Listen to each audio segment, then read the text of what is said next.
तो प्रतिबंधित एंजाइम की हम यहाँ एनसीईआरटी का पोस्टमार्टम करेंगे। एक अच्छा ऑब्जेक्टिव क्वेश्चन है जो पूछा जा सकता है, इंपॉर्टेंट है, पीवाईक्यू में भी आया हुआ है। तो ये आप इसमें काफी इंपॉर्टेंट, मतलब आप मान के चलिए सिद्धांत व प्रक्रम का ये सबसे इंपॉर्टेंट टॉपिक। हेलो बच्चों, आज आप पढ़ने वाले हैं जैव प्रौद्योगिकी के बारे में। आप जैसा कि जानते हैं कि जैव प्रौद्योगिकी में दो पार्ट है, फर्स्ट और सेकेंड, और दोनों बड़े इंटरेस्टिंग है।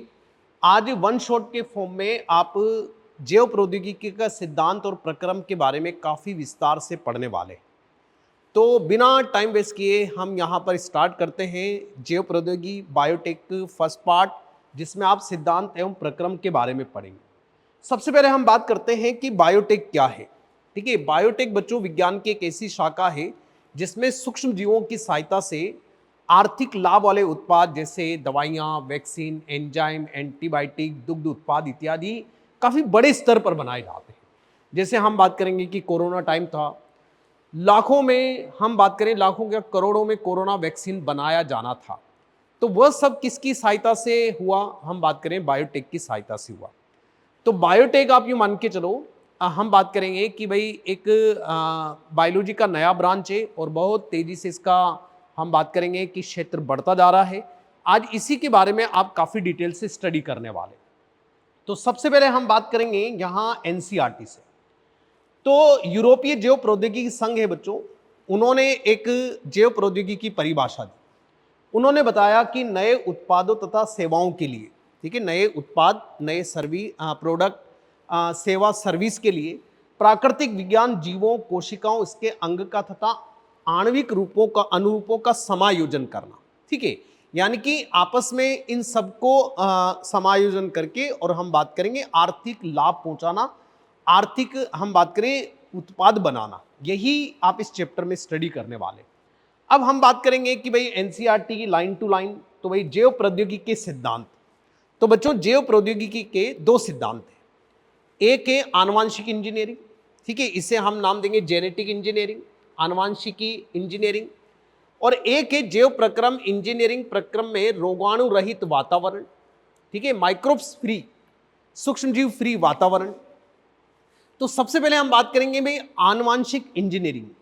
तो आनुवांशिक इंजीनियरिंग में क्या होता है कि अगर हम बात करेंगे कि इसमें आनुवांशिक इंजीनियरिंग में बहुत ही ध्यान से आप समझिए कि हम बात करेंगे कि कोई भी आनुवांशिक पदार्थ, जैसे मान लीजिए डीएनए हो गया, आरएनए हो गया, तो उनमें परिवर्तन करके, ठीक है, उसमें ऑल्टरनेशन करके, उनकी रासायनिकी में परिवर्तन करके, ठीक है, किसी होस्ट में या परपोषी में प्रवेश कराएंगे और वहां पर हम समलक्षणी, ठीक है, जैसा हम चाहेंगे वैसे हम लक्षणों को प्राप्त करेंगे।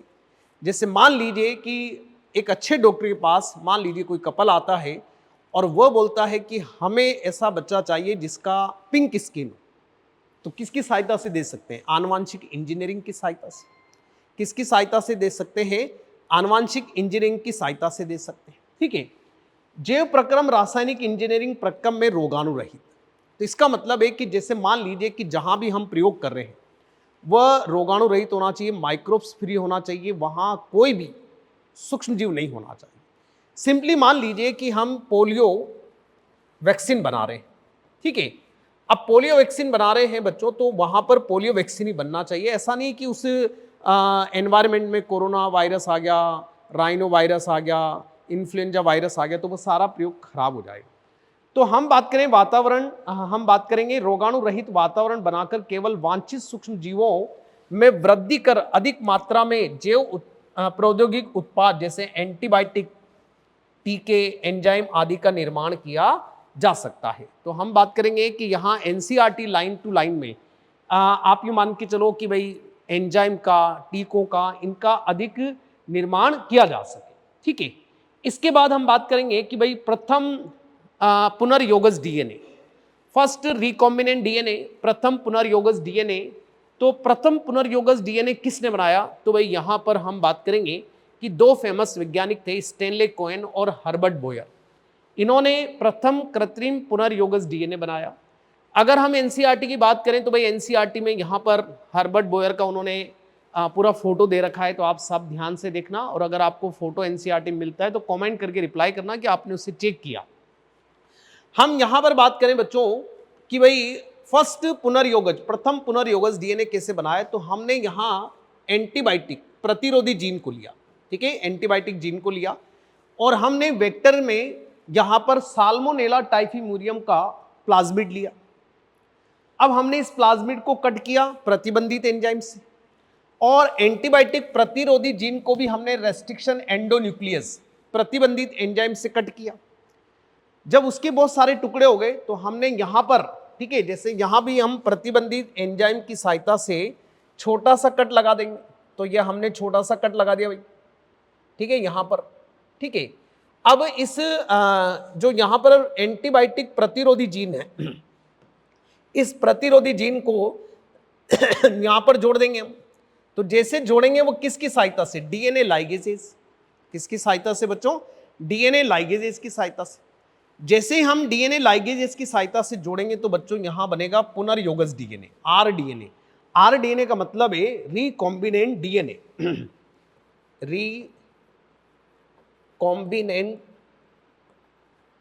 Recombinant DNA. तो आरडीएनए का मतलब है रिकॉम्बिनेंट डीएनए, ठीक है। अब आरडीएनए को हम जो परपोषी कोशिका है, इस परपोषी कोशिका के भीतर प्रवेश कराएंगे। तो हमने आरडीएनए को परपोषी कोशिका में हमने क्या लिया, ई कोलाई, और उसमें हमने प्रवेश करा दिया। तो आरडीएनए को परपोषी कोशिका में प्रवेश कराने को ही हम, ठीक है, क्या नाम देंगे, इसे ट्रांसफॉर्मेशन या रूपांतरण नाम देंगे, ठीक है। मतलब अगर आरडीएनए परपोषी कोशिका में चला गया तो ये प्रक्रिया होती है रूपांतरण, ट्रांसफॉर्मेशन, ठीक है। जैसे मान लीजिए हमारा क्लासरूम में कोई बच्चा बाहर से अंदर आ गया तो इसे हम नाम देंगे रूपांतरण, ट्रांसफॉर्मेशन। क्या नाम देंगे, ट्रांसफॉर्मेशन, ठीक है। तो इसके बाद नेक्स्ट हम बात करते हैं कि भाई यहां पर ये जो एनसीईआरटी की लाइन है, ठीक है, कि भाई किस तरह से हम बात करेंगे कि भाई वांछित युक्त डीएनए की पहचान करना, ठीक है, जो वांछित युक्त डीएनए उसकी पहचान करना, चिन्हित डीएनए का परपोषी में स्थानांतरण करना, ठीक है, और स्थानांतरित डीएनए को परपोषी में सुरक्षित रखना और उसकी संतति में स्थानांतरित करना। तो ये स्टेप बाय स्टेप हम बात करेंगे, पॉइंट से जो आप लोग इसी चैप्टर में काफी विस्तार से स्टडी करो। अब सबसे हम बात करेंगे कि इस चैप्टर का जो सबसे इंपॉर्टेंट टॉपिक है कि भाई tools of recombinant DNA technology. जो रिकॉम्बिनेंट डीएनए टेक्नोलॉजी है उसमें क्या क्या टूल्स काम में आते हैं, ठीक है। तो यहां हमने इसको एक सिंपल नाम दिया भाई, टेलरिंग ऑफ डीएनए, डीएनए को काटना, डीएनए को जोड़ना, डीएनए की लंबाई बढ़ाना। तो ये आप इसमें काफी इंपॉर्टेंट, मतलब आप मान के चलिए सिद्धांत व प्रक्रम का ये सबसे इंपॉर्टेंट टॉपिक है, जहां पर आप, ठीक है, हम बात करेंगे कि भाई टूल्स के बारे में स्टडी करने वाले। तो हम बात करेंगे कि भाई यहां 3 टूल्स हैं, ठीक है, एंजाइम हो गया, वाहक हो गया और परपोषी, ठीक है, होस्ट हो गया। तो अगर ध्यान से समझिए कि हम यहां एंजाइम, तो भाई डीएनए लाइगेजेज, डीएनए पॉलीमरेज और रेस्ट्रिक्शन एंजाइम, ठीक है। तो हम बात करें एंजाइम हो गया डीएनए लाइगेजेज, डीएनए पॉलीमरेज और रेस्ट्रिक्शन एंजाइम। तो ये एंजाइम हो गए, ठीक है, ये एंजाइम हो गए। अब अगर हम यहां एंजाइम की बात करते हैं तो इनके बारे में भी आप थोड़ा सा डिटेल में पढ़ेंगे। वाहक की बात करें तो भाई प्लाज्मिड फेमस है, हम बात करें बैक्टीरियोफेज, जीवाणु भोजी, और परपोषी में जीवाणु कोशिका, पादप कोशिका, जंतु कोशिका, कोई सी भी आप ले सकते हैं। तो सबसे पहले हम बात करते हैं यहां एंजाइम्स के बारे में। एंजाइम्स में पहला हम एंजाइम लेते हैं डीएनए लाइगेजेज।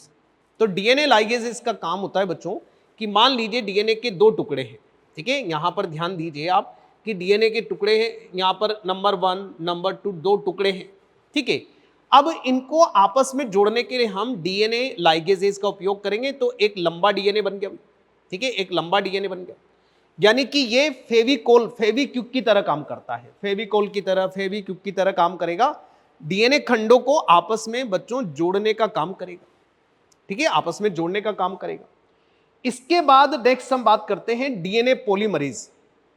तो बच्चों डीएनए पॉलीमरेज है वो क्या करता है, डीएनए अणु का विस्तार करता है। जैसे मान लीजिए हमारे पास यहां पर एक डीएनए है और यहां पर हमें न्यूक्लियोटाइड्स को जोड़ना है।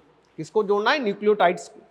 तो भाई ये जो न्यूक्लियोटाइड्स हैं, ठीक है, हम बात करेंगे ये किसकी हेल्प से जुड़ेंगे, हम बात करें डीएनए पॉलीमरेज। तो ये डीएनए अणु का विस्तार करेगा या एक्सटेंशन करता है। तो आप ये जानते हो कि भाई जी के साथ कौन जुड़ेगा, सी, सी के साथ जी, ए के साथ टी, टी के साथ ए, सी के साथ जी, जी के साथ सी, ए के साथ टी, टी के साथ ए। ठीक है, तो हम बात करेंगे कि भाई यहाँ पर इस तरह से डीएनए पॉलीमरेज की हेल्प से हमने कहा कि भाई डीएनए का विस्तार हो गया। अब सबसे इंपॉर्टेंट है प्रतिबंधित एंजाइम। सबसे इंपॉर्टेंट क्या है बच्चों, प्रतिबंधित एंजाइम। तो प्रतिबंधित एंजाइम की हम यहाँ एनसीईआरटी का पोस्टमार्टम करेंगे कि भाई सबसे पहले 1963 में 2 एंजाइम पृथक किए गए ई कोलाई में, ठीक है, जो जीवाणु भोजी यानी बैक्टीरियोफेज की वृद्धि को रोकते हैं। इसमें से डीएनए से मिथिल समूह को जोड़कर, ठीक है, मेथिल समूह को जोड़कर, या हम बात करेंगे कि जो दूसरा है वो डीएनए को काटकर। तो भाई वैज्ञानिकों को पता लगा कि जो ई कोलाई है उसके अंदर बैक्टीरियोफेज वृद्धि नहीं कर रहे, तो भाई वहां कुछ ऐसे विशिष्ट एंजाइम काम कर रहे हैं। तो उसी के बेस पर जो डीएनए को काट रहा है उससे नाम दिया प्रतिबंधित एंडोन्यूक्लियस। और प्रथम जो प्रतिबंधित एंडोन्यूक्लियस खोजा गया था बच्चों, उसका नाम था हिंड सेकंड। क्या नाम था, हिंड सेकंड। तो आप ये याद रखेंगे कि प्रथम जो प्रतिबंधित एंजाइम खोजा गया था उसका नाम था हिंड सेकंड। ठीक है, अब जिसका कार्य डीएनए न्यूक्लियोटाइड के विशिष्ट क्रम पर निर्भर करता है। ठीक है, हम बात करेंगे कि जो हिंड थड़े डीएनए अणु को विशिष्ट बिंदु पर काटते हैं जहां पर 6 क्षारक युग्मों का एक विशेष अनुक्रम होता है, इसे विशिष्ट क्षार अनुक्रम कहा जाता है। तो आप तो ये याद रखो कि भाई 6 क्षारक बेस पेयर होते हैं, ठीक है, क्षारक युग्म होते हैं, तो उसे विशिष्ट क्षारक अनुक्रम कहा जाता है। ठीक है, क्या कहा जाता है, विशिष्ट क्षारक अनुक्रम कहा जाता है। अब यहां बात करें हम वापस इसको कि भाई पहला जो ई कोलाई में 2 एंजाइम खोजे गए थे, पहला एंजाइम डीएनए को कट कर रहा था और दूसरा डीएनए के साथ मेथिल समूह को जोड़ रहा था। हम बात करें प्रथम रेस्ट्रिक्शन एंजाइम कौन है, हिंड सेकंड। और बच्चों इसको खोजा आर्बर, स्मिथ और नाथन ने। इन्हें इसके लिए नोबेल प्राइज भी दिया गया। क्या दिया गया, नोबेल प्राइज। और आप ये मान के चलो कि हम बात करेंगे 900, ठीक है, 900 से भी अधिक प्रतिबंधित एंजाइम को खोजा जा चुका है और ये हमें मिले हैं जीवाणु की 230 प्रभेद से। तो ये एक हम बात करेंगे कि भाई एक अच्छा ऑब्जेक्टिव क्वेश्चन है जो पूछा जा सकता है, इंपॉर्टेंट है, पीवाईक्यू में भी आया हुआ है। नेक्स्ट हम बात करते हैं कि भाई जो न्यूक्लियस है, जो आप प्रतिबंधित एंडोन्यूक्लियस पढ़ रहे हो, ये न्यूक्लियस के अंदर आता है। किसके अंदर आता है, न्यूक्लियस के अंदर आता है। अब हम बात करेंगे कि भाई न्यूक्लियस को हमने 2 भागों में, एक्सोन्यूक्लियस और एंडोन्यूक्लियस, एक्सोन्यूक्लियस और एंडोन्यूक्लियस। एक्सोन्यूक्लियस जो है, ठीक है, आप ध्यान देंगे कि ये किनारे से काटता है। ठीक है, कोई भी डीएनए है उसको किनारे से काटने का काम करता है। और एंडोन्यूक्लियस जो विशिष्ट बिंदु से काटेगा, मध्य से काटेगा, तो डीएनए को विशिष्ट बिंदु से कट करेगा। और ये हम बात करेंगे भाई अंतिम सिरे से कट करेगा। कहां से कट करेगा, अंतिम सिरे से। ठीक है, इसके बाद हम बात करते हैं कि भाई जो नाइट्रोजनी क्षारकों का विशिष्ट क्रम होता है, ठीक है, वह हर प्रतिबंधित एंजाइम का अलग अलग होता है। जैसे हम बात करेंगे कि यहां पर इको R1, ठीक है। अब प्रतिबंधित एंजाइम का नामकरण भी होता है। ठीक है, तो नामकरण कैसा होता है भाई, बहुत ही ध्यान से समझिए आप। हम नामकरण की बात करें तो यहाँ पर ये एनसीईआरटी का पूरा पैराग्राफ है कि भाई इको R1, तो ई का मतलब क्या है, हम बात करेंगे इस्चेरिचिया। और CO का मतलब क्या है, कोलाई। R, ठीक है, तो यहां पर हम बात करेंगे, आप इसे सिंपल तौर से यहां समझ सकते हैं कि ई का मतलब क्या है, वंश। तो वंश का जो फर्स्ट कैपिटल लेटर होना चाहिए। CO का मतलब है जाति, इसमें 2 स्मॉल लेटर होने चाहिए। और R का मतलब है बच्चों प्रभेद या स्ट्रेन, ये कैपिटल लेटर में होना चाहिए। प्रभेद चिकनी भी होती है, खुरदरी भी होती है, 2 तरह की प्रभेद होती है सामान्यतया। और I का मतलब रोमन संख्या। रोमन संख्या मतलब किस क्रम में इस प्रतिबंधित एंजाइम को पृथक किया। जैसे फर्स्ट में किया तो भाई फर्स्ट नाम रख दिया, सेकंड में किया तो नाम रख दिया सेकंड, हिंड सेकंड। ठीक है, जैसे इको R1 भाई पहली बार में पृथक कर लिया, हिंड सेकंड भाई सेकंड बार में, और हिंड थर्ड भाई तीसरी बार में पृथककरण किया, तो भाई ये रोमन नंबर है बच्चों। क्या है, रोमन नंबर। ठीक है, अब जो हम कहेंगे कि प्रतिबंधित एंजाइम है, ये पैलिंड्रोमिक क्रम को पहचानते हैं। पैलिंड्रोमिक का मतलब है जो उल्टे सीधे एक समान होते हैं, जैसे डालडा हो गया, मैडम, मलयालम, ठीक है, नयन, कनक, जहाज, ठीक है। तो कहने का मतलब है जो उल्टे सीधे एक समान होते हैं हम उन्हें पैलिंड्रोमिक नाम देंगे। क्या नाम देंगे? पैलिंड्रोमिक। अब हमने क्या किया कि यहां पर एनसीईआरटी के ही डायग्राम को बनाया और सबसे पहले हमने जो बाहरी डीएनए था, फॉरेन डीएनए था, उसे प्रतिबंधित एंजाइम, ठीक है, प्रतिबंधित एंजाइम की सहायता से, आरई की सहायता से हमने इसको कट किया, छोटे छोटे टुकड़े कर लिए। और इसी तरह जो वाहक है, इस वाहक को भी हमने कट किया। फिर इस बाहरी डीएनए के टुकड़े और वाहक को हमने जोड़ा। जोड़ने के लिए क्या काम में लेंगे बच्चों? DNA ligases. क्या काम में लेंगे? DNA ligases. जैसे हमने डीएनए लाइगेजेस से जोड़ा तो हमारे पास आर डीएनए आ गया, रिकॉम्बिनेंट डीएनए आ गया। क्या आ गया? Recombinant DNA. और इस रिकॉम्बिनेंट डीएनए को हमने परपोषी कोशिका में प्रवेश करा दिया। तो आर डीएनए को परपोषी कोशिका में प्रवेश कराना ही ट्रांसफॉर्मेशन या रूपांतरण कहलाता है। ठीक है, ट्रांसफॉर्मेशन या रूपांतरण कहलाता है। तो भाई ये एनसीईआरटी का डायग्राम है। ये हमने यहाँ पर टुकड़े ले लिए, फॉरेन टुकड़े ले लिए, और यहाँ पर हमने वाहक ले लिया, वेक्टर ले लिया, ठीक है। और इनको हमने जोड़ने के लिए डीएनए लाइगेजेज लिया। जब लाइगेलेज लिया तो यहाँ पुनर्योगज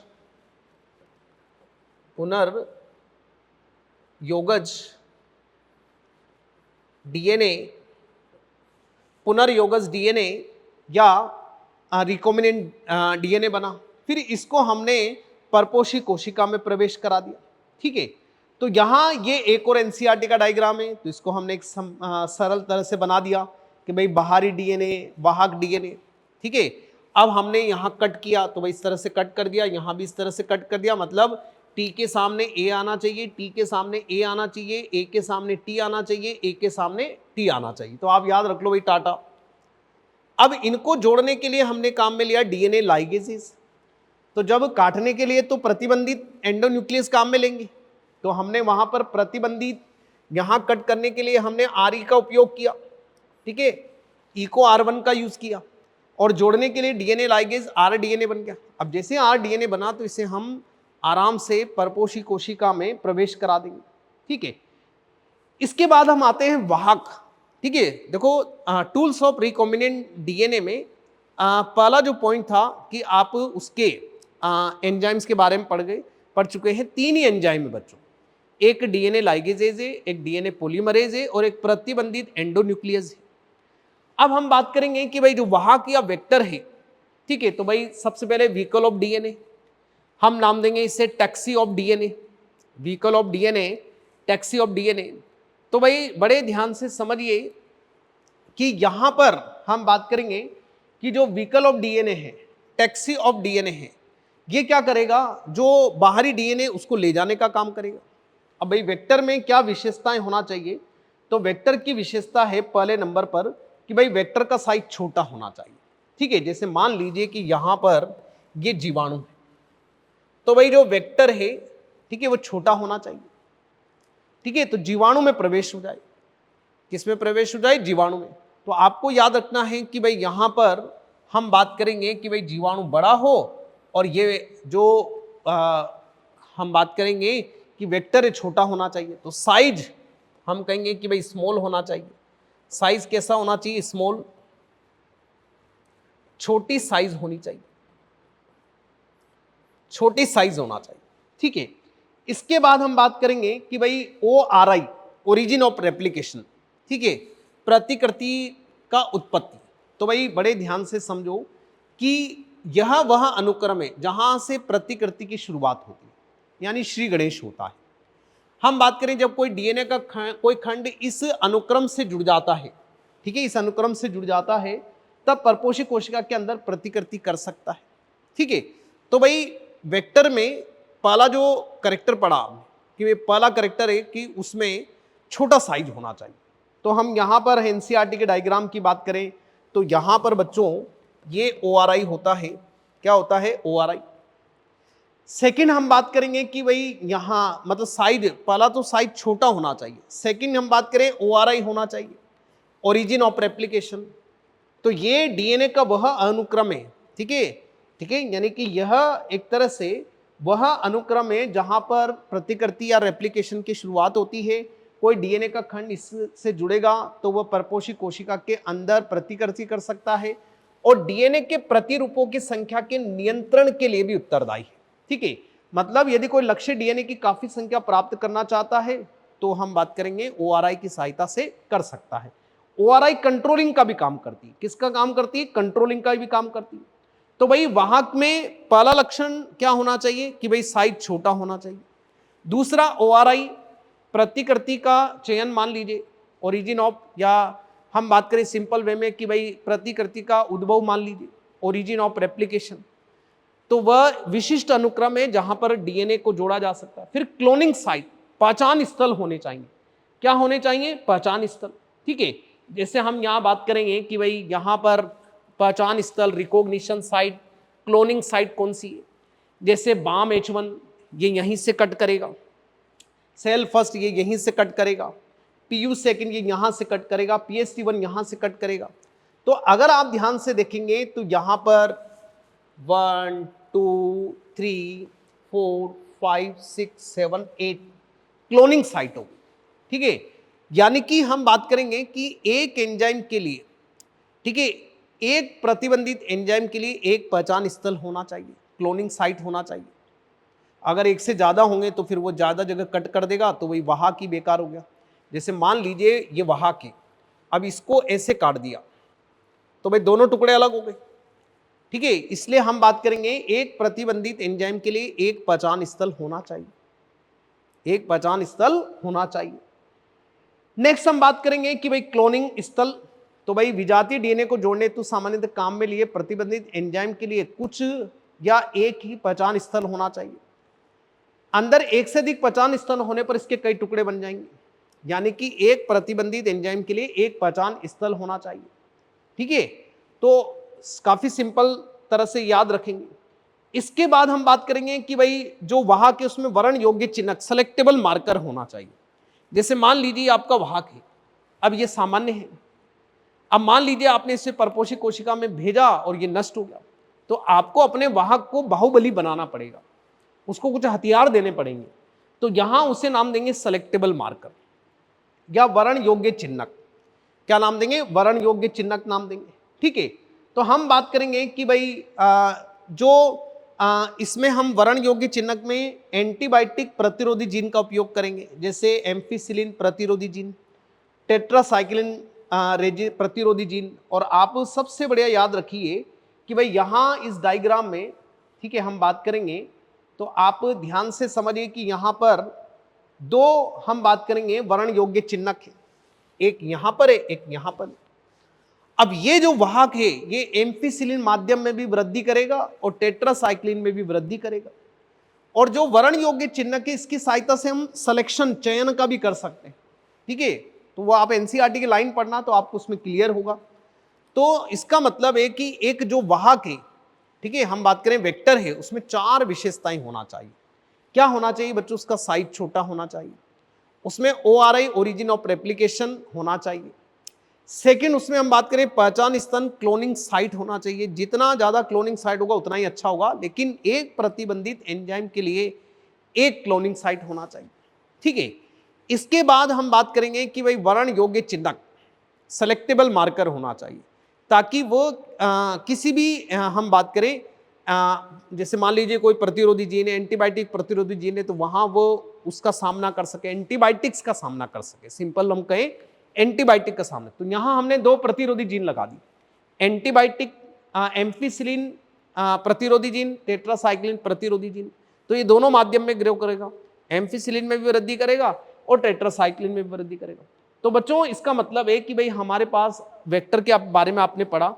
अब हम बात करेंगे कि सबसे पहले प्लाज्मिड, भाई सबसे फेमस है, वाहक का काम करता है, गोला एक्स्ट्रा डीएनए होता है, गोलाकार होता है, और हम बात करेंगे भाई जीवाणु कोशिका से प्राप्त होगा।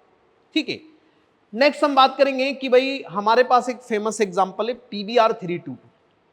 तो P का मतलब प्लाज्मिड, BR का मतलब वैज्ञानिक का नाम है बोलिवर रोड्रिग्वेज, और यहां पर 322 लेबोरेटरी सीक्वेंस है, किस नंबर पर है, तो ये लेबोरेटरी सीक्वेंस है। ठीक है, नेक्स्ट हम बात करते हैं कि भाई TI plasmid, tumour inducing plasmid.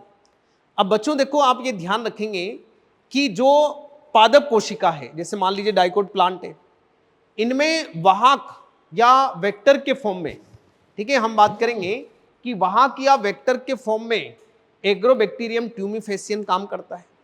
तो वैज्ञानिक ने इससे आइडिया चुराया, ठीक है भाई, ये नेचुरल जेनेटिक इंजीनियर है। एग्रोबैक्टीरियम क्या है? नेचुरल जेनेटिक इंजीनियर है। एग्रोबैक्टीरियम क्या करता था कि भाई इसके पास टीआई प्लाज्मिड है। टीआई का मतलब है ट्यूमर इंड्यूसिंग प्लाज्मिड, ट्यूमर बनाने वाले। और इसमें क्या होता है कि एक टी डीएनए होता है, ट्रांसफर डीएनए। टी डीएनए का मतलब क्या है? Transfer DNA. तो ये डाइकोट पादप में इस टी डीएनए को स्थानांतरित कर देता है। तो भाई इसमें क्राउन गल डिजीज, क्राउन गल रोग होता है बच्चों। तो वैज्ञानिकों ने आइडिया चुराया कि भाई हम इस टी डीएनए को हटाकर वांछित जीन को यहां रखकर पादप में भेज सकते हैं।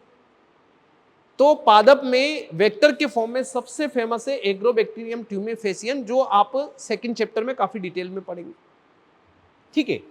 तो हम बात करेंगे कि जो टीआई प्लाज्मिड है, ट्यूमर इंड्यूसिंग प्लाज्मिड, उसमें टी डीएनए होता है। और ये टी डीएनए हम बात करें डाइकोट प्लांट में क्राउन गल डिजीज, तो वैज्ञानिकों ने आइडिया चुराया और इस टीआई प्लाज्मिड का उपयोग वेक्टर के रूप में करने लगे, ठीक है। ये हमारे पास एक अच्छा डायग्राम भी है, आप इस डायग्राम से भी समझ सकते हो कि यहाँ पर ये एग्रोबैक्टीरियम ट्यूमिफेसियन है और इसकी वजह से जो पादप है इसमें हम बात करेंगे कि भाई क्राउन गल डिजीज रोग होगा, ठीक है। तो वैज्ञानिकों ने इससे आइडिया चुराया। नेक्स्ट हम बात करते हैं बैक्टीरियोफेज, भाई जीवाणु भोजी। जीवाणु भोजी का मतलब क्या है? ठीक है, बैक्टीरियोफेज का मतलब है जीवाणु भोजी। तो जीवाणु भोजी का मतलब क्या है? इसका मतलब है कि भाई ऐसे वायरस जो जीवाणु को संक्रमित करते हैं, नष्ट करते हैं, उन्हें जीवाणु भोजी कहेंगे, जीवाणु को खाने वाले। अब इसमें आप याद रखेंगे भाई दो तरह के लैम्डा फेज और M13 फेज होते हैं। इसके अलावा रेट्रोवायरस, ठीक है। रेट्रोवायरस क्या होता है बच्चों कि हम बात करें सामान्य कोशिकाओं को कैंसरस कोशिका में परिवर्तित कर देता है। तो वैज्ञानिकों ने इससे भी आइडिया चुराया कि इसका उपयोग भी वाहक के रूप में कर सकते हैं। इसके अलावा निवेशी निष्क्रियता, इंसर्शन, इनएक्टिवेशन, तो बहुत ही ध्यान से समझिए कि यहाँ पर एक वाहक होता है जिसका नाम है PUC8, plasmid of university of California. ये वाहक की तरह काम करता है। अब हम बात करेंगे कि इसमें एम्पिसिलिन रेजिस्टेंट जीन और लेक जेड जीन, ठीक है। तो इसमें एम्पिसिलिन प्रतिरोधी जीन होती है और लेक जेड जीन होती है। जो लेक जेड जीन है वो बीटा गैलेक्टोसाइडेज एंजाइम बनाती है, अगर ये उपस्थित रहेगी। तो ये क्या करता है कि क्रोमोजेनिक क्रियाधार सबस्ट्रेट होता है, इसको बोलते हैं क्रियाधार। इसको हम बात करेंगे जब ये प्रोडक्ट में चेंज होगा तो वो ब्लू कलर शो करेगा, ठीक है। इसका मतलब है कि अगर जो वाहक है उसमें लेक जेड जीन उपस्थित है तो वहां अगर वो उपस्थित है और आपने कोई फॉरेन डीएनए, ठीक है, डिजायर जीन, इच्छित जीन को जोड़ा और वह नहीं जुड़ी, तो भाई lake Z gene beta galactosidase enzyme बनाएगा और वह सबस्ट्रेट को प्रोडक्ट में चेंज करेगा, नीला रंग दिखाई देगा। यानी यहां पर अगर हम बात करें जीवाणु की कॉलोनी बन रही है और ब्लू कॉलोनी बन रही है, तो इसका मतलब है कि वहां पर इच्छित जीन नहीं जुड़ी, इच्छित डीएनए नहीं जुड़ा। तो आप ये ध्यान रखेंगे कि भाई ये यहां पर नहीं जुड़ा, ठीक है। अब अगर बाय द वे ये जुड़ जाता है, जैसे लेक जेड जीन वहां पर ये मान लीजिए जीन ऑफ इंटरेस्ट जो आपकी इच्छित जीन है वो जुड़ गई, तो भाई बीटा गैलेक्टोसाइडेज एंजाइम नहीं बनेगा। जब ये नहीं बनेगा तो भाई सबस्ट्रेट प्रोडक्ट में चेंज नहीं होगा, भाई एंजाइम ही नहीं बना तो क्रियाधार से उत्पाद नहीं बनेगा। जब क्रियाधार से उत्पाद नहीं बना तो कैसी कॉलोनी बनेगी? व्हाइट। इसका मतलब अगर व्हाइट कॉलोनी बन रही है तो वहां आपका जीन ऑफ इंटरेस्ट जुड़ गया।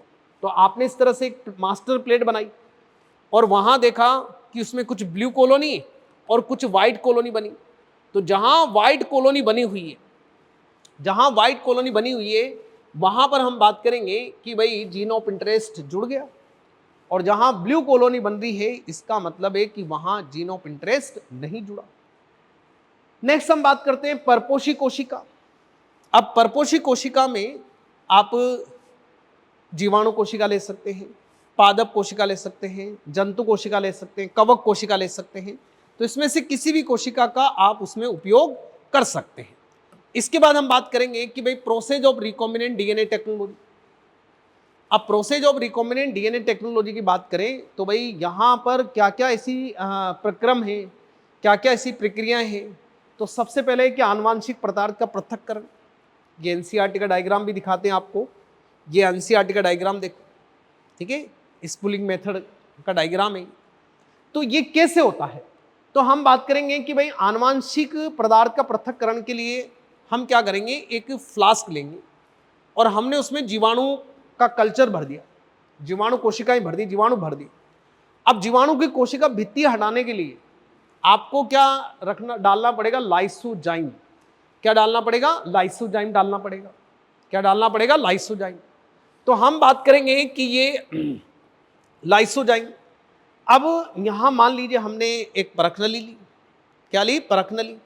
तो यहां पर हमने जीवाणु का कल्चर लिया, जीवाणु कोशिकाएं ली, लाइसोजाइम डाला तो उनकी कोशिका भित्ति हट गई।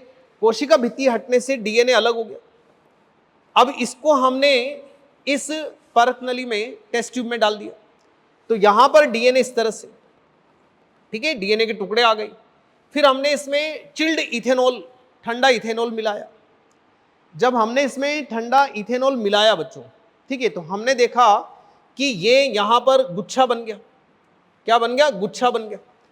अब इस गुच्छे को, इस तरह का एक उपकरण आता है बच्चों, इससे पकड़कर बाहर निकालना स्पूलिंग कहलाता है।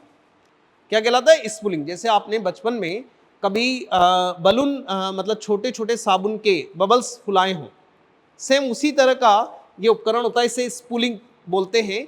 अगर आपने डीएनए का गुच्छा बाहर निकाल लिया, ठीक है, डीएनए का गुच्छा क्या निकाल लिया, बाहर निकाल लिया, ठीक है। नेक्स्ट हम बात करेंगे कि भाई आनुवांशिक पदार्थ का पृथक्करण हो गया, उसके बाद डीएनए को विशिष्ट बिंदु से काटना। तो ये तो भी हाल आपने पढ़ा है कि हम प्रतिबंधित एंजाइम की सहायता से, ठीक है, प्रतिबंधित एंजाइम की सहायता से हम जो डीएनए है उसके विशिष्ट बिंदुओं को काटेंगे, ठीक है। तो यहां पर आप ये ध्यान रखेंगे, एक और बात आप समझना चाहेंगे कि जैसे मान लीजिए जो आनुवांशिक पदार्थ का पृथक्करण हुआ, अगर जीवाणु कोशिका लेंगे तो लाइसोजाइम का उपयोग करेंगे, अगर पादप प्लांट सेल लेंगे तो सेल्यूलोज, एनिमल सेल लेंगे तब भी लाइसोजाइम का उपयोग कर सकते हैं, फंगल सेल लेंगे तब काइटिनेज का उपयोग करेंगे। तो भाई ये आप आराम से एनसीईआरटी का पोस्टमार्टम कर सकते हैं। हम बात करेंगे कि जीवाणु कोशिका, पादप जंतु कोशिका, लाइसोजाइम, सेल्यूलोज, काइटिनेज जैसे एंजाइम, ठीक है। हम कहेंगे कि भाई डीएनए जो है के अणुओं पर स्थित होते हैं, तो हिस्टोन जैसे प्रोटीन के साथ घुते हो। आरएनए को हटाने के लिए राइबो न्यूक्लियस से उपचारित कर सकते हैं, प्रोटीन को हटाने के लिए प्रोटीएज से उपचारित कर सकते हैं, ठीक है। और कुल मिलाकर जब हमारी परखनली में डीएनए आ जाएगा, ठीक है, अंतोतगत हुआ मतलब, तो हम उसमें चिल्ड इथेनॉल, दूर क्षितिज ठंडा एकदम इथेनॉल मिला देंगे। उससे क्या होगा कि भाई डीएनए के गुच्छे बन जाएंगे। इन जो गुच्छे बनेंगे, ठीक है, धागे बनेंगे, इसे हम डायग्राम में एक मेथड दे रखा है स्पूलिंग, इसकी सहायता से बाहर निकाल लेंगे, ठीक है बच्चों। इसकी स्पूलिंग मतलब जो डीएनए का गुच्छा है उसे स्पूलिंग मेथड से बाहर निकाला जाता है। कहां से बाहर निकाला जाता है, स्पूलिंग मेथड से बाहर निकाला जाता है। इसके बाद हम बात करें जेल इलेक्ट्रोफोरेसिस, ठीक है। जेल इलेक्ट्रोफोरेसिस का मतलब है कि हम बात करेंगे कि जो डीएनए को आपने विशिष्ट, भाई पहला आनुवांशिक रूप से पृथक्करण किया।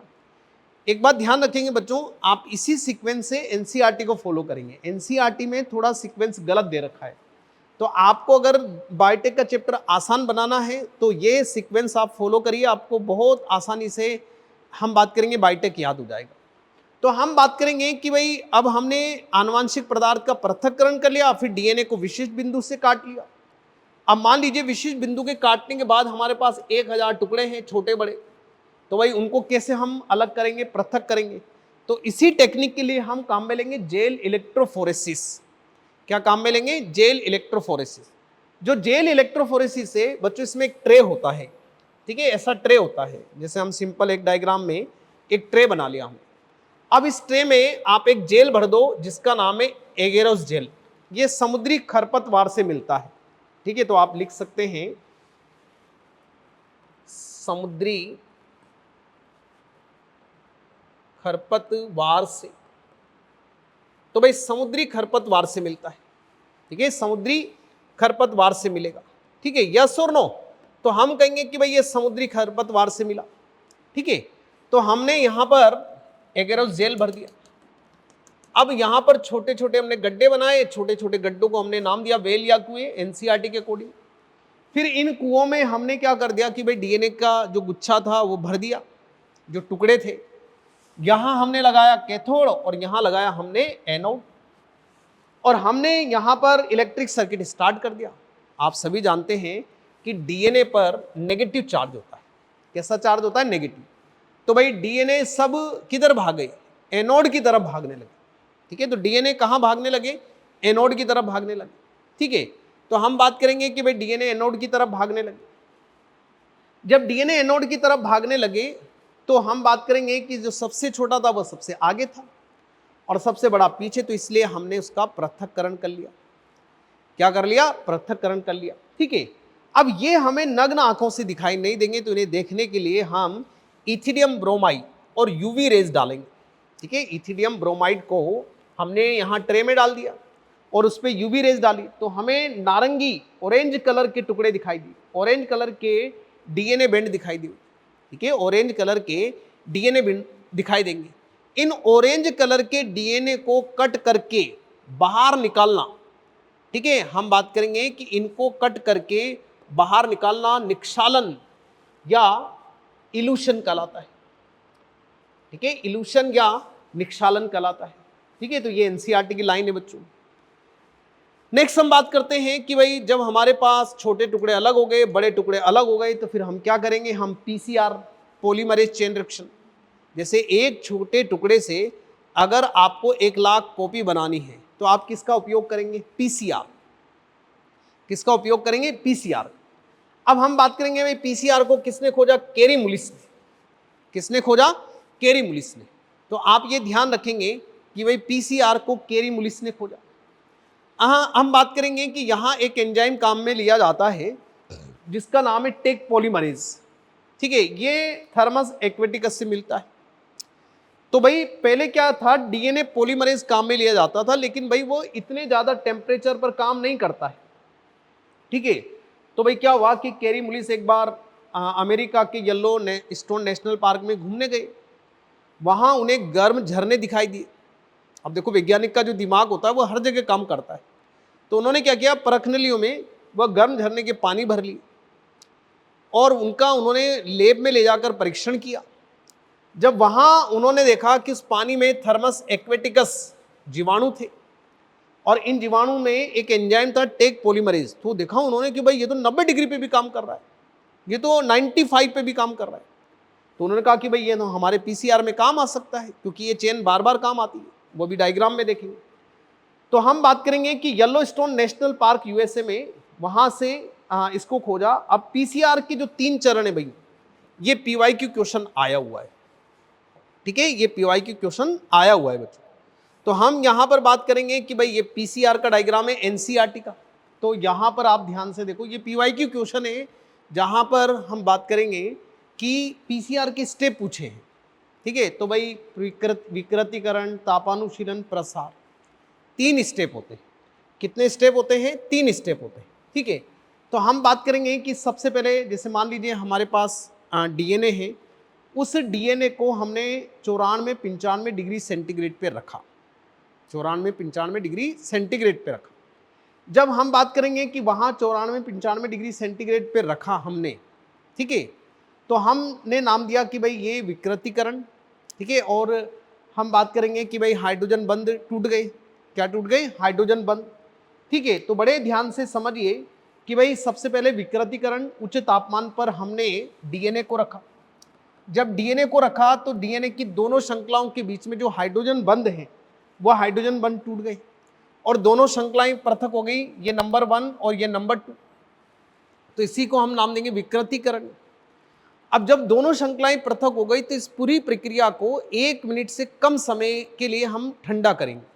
इसे बोलते हैं तापानुशीलन। क्या कहेंगे? तापानुशीलन। तो इसे तापानुशीलन नाम देंगे, या आप इसे एनेलिंग भी नाम दे सकते हैं। क्या नाम दे सकेंगे? एनेलिंग। तो तो ये 50 से 60 डिग्री टेम्परेचर आपको याद रखना है, ठीक है। एनसीईआरटी में हो सकता है सारे पॉइंट नहीं मिले, लेकिन यहाँ से पीवाईक्यू क्वेश्चन आए हुए हैं। अब हम बात करेंगे कि जब दोनों ये चेन अलग हो गई, ठीक है, दोनों श्रृंखलाएं अलग हो गई, तो भाई यहां पर हम बात करेंगे कि इनके साथ हम प्राइमर जोड़ेंगे। क्या जोड़ेंगे? प्राइमर। तो प्राइमर क्या होता है? ओलिगोन्यूक्लियोटाइड्स, ओलिगोन्यूक्लियोटाइड्स होते हैं बच्चों। तो वहां हमने प्राइमर को जोड़ा। प्राइमर का मतलब है कि एक तरह से ट्रेन का इंजन हमने जोड़ दिया। अब यहां पीछे न्यूक्लियोटाइड जुड़ेंगे। तो तीसरी स्टेप पर आएंगे जिसका नाम है प्रसार। क्या नाम है? प्रसार। तो इसमें क्या करते हैं कि टेक पॉलीमरेज की सहायता से डीऑक्सी न्यूक्लियोटाइड्स को हम जोड़ेंगे। तो भाई ये नंबर 1 के साथ भी जोड़ दिया, नंबर 2 के साथ भी जोड़ दिया, और हमारे एक डीएनए से यहां पर हम कहेंगे 2 डीएनए बन गए, ठीक है। तो भाई प्रसार हो गया हमारा। अब हम बात करेंगे कि 1 से 2 बनेगा, 2 से 4 बनेंगे, 4 से 8 बनेंगे, 8 से 16 बनेंगे, इस तरह से बनते जाएंगे। तो इससे 2 की पावर n, n का मतलब है नंबर ऑफ साइकिल, कितने चक्र की संख्या है, वह n का नंबर है। तो हम यहां पर बात करेंगे कि भाई बार बार हम करेंगे तो 30 साइकिल में, ठीक है, एनसीईआरटी की लाइन है, 1 बिलियन कॉपी बन जाएगी, ठीक है। तो कोरोना में आरटीपीसीआर का नाम सुना होगा, recombinant technology, PCR, polymerase chain reaction, ठीक है। तो इस तरह से हम बात करेंगे कि भाई आप तो सबसे बढ़िया 3 स्टेप याद रखो कि भाई पहले स्टेप में हमने डीएनए का विकृतीकरण किया, डीएनए की जो दोनों श्रृंखलाएं थी उनको अलग कर लिया। फिर उसके बाद हमने तापानुशीलन किया। तो इसमें हमने क्या किया कि जो रिएक्शन थी उसे 50 से 60 डिग्री तापमान पर ले गए। जब 50 से 60 डिग्री तापमान पर ले गए, ठीक है, तो उसके बाद हमने वहां प्राइमर को जोड़ा और उसके बाद हमने प्रसार किया। तो प्रसार में टेक पॉलीमरेज एंजाइम की आवश्यकता होती है और डीऑक्सीराइबोज न्यूक्लियोटाइड को हम जोड़ते गए, तो एक डीएनए से 2 बन गए, 2 से 4 बन गए। इस तरह से हम 30 साइकिल में 1 बिलियन, ठीक है, 1 बिलियन क्या बना लेंगे हम, 1 बिलियन डीएनए का निर्माण कर लेंगे। अब आरटी जो हमारे यहाँ पीसीआर है, इसके क्या क्या उपयोग है भाई?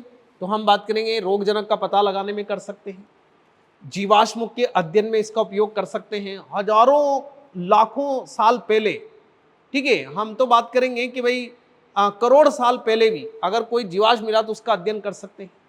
पादप रोगजनक का पता लगा सकते हैं। प्लांट पैथोजन का मतलब है कि भाई हम पादप रोगजनक का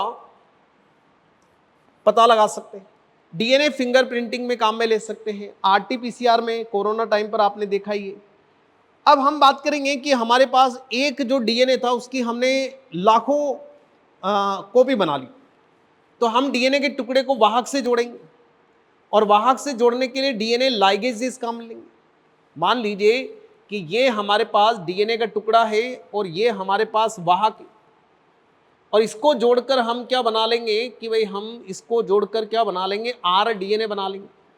क्या बना लेंगे? आर डीएनए, रिकॉम्बिनेंट डीएनए बना लिया, ठीक है। अब जब आर डीएनए बन गया तो इस आर डीएनए को होस्ट सेल में प्रवेश कराएंगे, ठीक है, आर डीएनए को होस्ट सेल में प्रवेश कराएंगे। तो जब आर डीएनए होस्ट सेल में प्रवेश करेगा तो इसे बोलते हैं रूपांतरण, ट्रांसफॉर्मेशन। मैंने आपको एग्जांपल दिया था कि मान लीजिए हमारी क्लास में कोई लड़का बाहर से आ गया तो इसे रूपांतरण नाम देंगे। क्या नाम देंगे? रूपांतरण, ठीक है। नेक्स्ट हम बात करते हैं कि भाई कैसे कैसे करेंगे। तो भाई ताप आघात, सबसे पहले हम बात करेंगे कि ताप आघात के बारे में, ठीक है। तो हमने जीवाणु कोशिका ली, उस पर कैल्शियम क्लोराइड जो है, ठीक है, कैल्शियम क्लोराइड का हमने इस पर वो सॉल्यूशन डाला, तो इसमें छिद्र हो गई भाई, छोटे छोटे छिद्र हो गए। जब यहाँ छिद्र हो गए तो भाई हमने इसको बर्फ पे रखा, फिर इसको 42 डिग्री तापमान पे रखा, तो अपने आप ही भाई आर डीएनए अंदर चला गया, परेशान हो गया, 3rd डिग्री टॉर्चर, ठीक है। तो आपने जीवाणु कोशिका पर कैल्शियम क्लोराइड डाला, उसे भित्ति में छोटे छोटे छिद्र हो गए। जब भित्ति में छोटे छोटे छिद्र हो गए तो जो आर डीएनए था वो अंदर चला गया, ठीक है। या आप ऐसे मान लीजिए कि छोटे छोटे छिद्र हो गए, फिर हमने जीवाणु को बर्फ पे रखा, फिर इसको गर्म किया और फिर बर्फ पे रखा, तो वही परेशान होकर आर डीएनए उसके अंदर चला गया, तो इसे नाम देंगे रूपांतरण, ट्रांसफॉर्मेशन, ठीक है। माइक्रो इंजेक्शन, जैसे एनिमल कोशिका में हम माइक्रो इंजेक्शन की सहायता से काम मतलब हेल्प ले सकते हैं। माइक्रो इंजेक्शन से कैसे हेल्प ले सकते हैं कि जो हमारे पास, ठीक है, माइक्रो इंजेक्शन है, उसमें आरडीएनए डाल दिया हमने। अब इस आरडीएनए को डायरेक्ट जंतु कोशिका के केंद्रक में प्रवेश करा देंगे। तो वही वो आरडीएनए अंदर आ गया। जैसे मान लीजिए कि यहां पर ये आरडीएनए था, अब इसकी सहायता से आरडीएनए यहां आ गया, ठीक है, तो इससे माइक्रो इंजेक्शन से हमने डायरेक्ट एंट्री करा दी, तो ये भी ट्रांसफॉर्मेशन हो गया। पादप कोशिका में कैसे करेंगे भाई, तो हम बात करेंगे जीन गन या बायोलिस्टिक मेथड के द्वारा, ठीक है। इसमें क्या करते हैं कि भाई डीएनए अणुओं को गोल्ड कणों के चारों ओर लपेटकर गोलियां बनाई जाती, बंदूक से गोलियां चलाएंगे, बमबारी करेंगे। क्या करेंगे, बमबारी। कैसे करेंगे, तो डीएनए जो अणु को गोल्ड के कणों के चारों ओर लपेट दिया और लपेट कर हमने गोलियां बना ली। फिर हमने यहां एक प्लांट सेल रखी और फिर यहां से हम कहेंगे बंदूक चला दी, बमबारी कर दी हमने। तो भाई कोई ना कोई जो डीएनए का टुकड़ा है, कोई ना कोई डीएनए का टुकड़ा अंदर पहुंच गया। जब डीएनए का टुकड़ा अंदर पहुंच गया भाई, तो भाई हमारा काम हो गया, ट्रांसफॉर्मेशन हो गया, रूपांतरण हो गया। तो ऐसे कई सारे तरीकों से हम आरडीएनए को भीतर प्रवेश कराएंगे। इसके बाद हम बात करते हैं कि जब हमने परपोषी कोशिका में आरडीएनए को प्रवेश करा दिया, तो प्रवेश कराने के बाद हम बड़े स्तर पर उसका हम बात करें संवर्धन करेंगे। उसका जैसे मान लीजिए इंसुलिन प्रोटीन बनाना है, तो बड़ी संख्या में इंसुलिन प्रोटीन बनाने के लिए हम बायोरिएक्टर का काम उपयोग करेंगे। मतलब परपोषी कोशिका का बड़े स्तर पर संवर्धन करना। तो इसके लिए भाई बड़े बड़े बर्तन काम में लिए जाते हैं, काम फैक्ट्रियों में किया जाता है। तो कैसे किया जाएगा, ये डायग्राम देखो आप, बड़े बड़े इस तरह से बर्तन होते हैं, वेसल होते हैं, इन्हें बायोरिएक्टर कहते हैं। और बायोरिएक्टर की जो बच्चों क्षमता होती है वो 100 लीटर से 1000 लीटर तक होती है, ठीक है, 100 लीटर से 1000 लीटर तक होती है, ठीक है। तो यहां पर हम बात करेंगे कि अगर हम बायोरिएक्टर की देखें, तो भाई बायोरिएक्टर में क्या क्या होना चाहिए। हम कहेंगे कि भाई पीएच कंट्रोल, पीएच नियंत्रण सिस्टम होना चाहिए, टेम्परेचर कंट्रोल सिस्टम, तापमान कंट्रोल सिस्टम होना चाहिए, फोम कंट्रोल सिस्टम, झाग का नियंत्रण होना चाहिए, तापमान कूलिंग सिस्टम होना चाहिए, ठीक है। एजिटेटर सिस्टम मतलब विलोडक, जैसे घर पर छाछ बनती है तो हिलाते हैं, ठीक है, तो विलोडक होना चाहिए। सैंपलिंग पोर्ट सिस्टम, उसमें से कुछ हम सैंपल प्राप्त कर सकें वो होना चाहिए, ठीक है। तो यहां पर हम बात करेंगे कि ये एनसीईआरटी के डायग्राम है। अगर आप सिंपल समझना चाहे तो इस तरह से एक बड़ा बर्तन होता है जिसकी जो क्षमता होती है बच्चों, वह क्षमता आपको याद रखना है कि 100 से 1000 लीटर तक होती है, ठीक है, 100 से 1000 लीटर तक होती है। अब इस बड़े बर्तन के अंदर, ठीक है, हमने बहुत सारे सिस्टम लगा दिए, pH control system, form control system, agitator system, ठीक है, सैंपलिंग पोर्ट सिस्टम और टेम्परेचर कंट्रोल सिस्टम, ठीक है, कई सारे हमने इसमें सिस्टम लगा दी। और इस एजिटेटर की सहायता से हमने इसको हिलाया, ठीक है, एजिटेटर की सहायता से। तो यहां आपको ये ध्यान रखना है कि भाई दो हमारे पास यहां बायोरिएक्टर है। एक बायोरिएक्टर ये है जो सिंपल प्रकार का है, एक स्पार्ज प्रकार का होता है जिसमें स्पार्जर ट्यूब लगी होती है।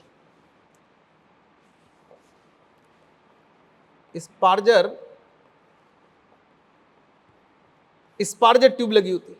क्या लगी होती है, स्पार्जर ट्यूब। तो हम बात करेंगे कि यहां भाई दो हमारे पास बायोरिएक्टर है। एक है साधारण विलोडन होज बायोरिएक्टर, एक दंड विलोडक होज बायोरिएक्टर, ठीक है। तो सिंपल स्टेट टैंक बायोरिएक्टर और स्पार्ज रिएक्टर में स्पार्जर ट्यूब लगी होती है जिससे एयर बबल्स की मात्रा बढ़ाई जाती है, ठीक है।